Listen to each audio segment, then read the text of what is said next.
আমার এই 8 বছরের মাসুম একটা বাচ্চা কি অপরাধ? আমি এই কলজাটা ছাড়া আমি থাকবো কেমনি? আমার এই বাচ্চাটা আমি ঘরে ঢোকার আগে ফ্রিজের মধ্যে আমার জন্য শরবত বানায় রাখে। আমার বড় মেয়ে না, আমার ছোট মেয়ে 8 বছরের মেয়ে।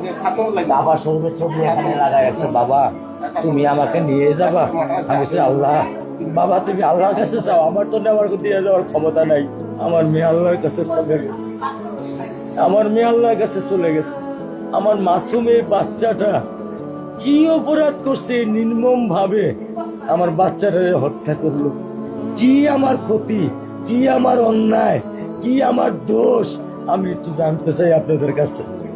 আমার যদি কোনো দোষ থাকে, আমার কোনো যদি অন্যায় থাকে, প্রকাশ্যে আপনারা আমার ফাঁসি দিয়ে দেন। আমি এই বাচ্চাটা যারা আমি থাকবো কেমনি? আমি কেমনি আমার এই কলজা টুকরা ছাড়া আমি থাকবো? আমার পক্ষে সম্ভব না। দিনে ও 50 থেকে 100টা কল দেয় আমার। বাবা তুমি কখন আসবা? বাবা তুমি কখন আসবা? বাবা তুমি কখন আসবা?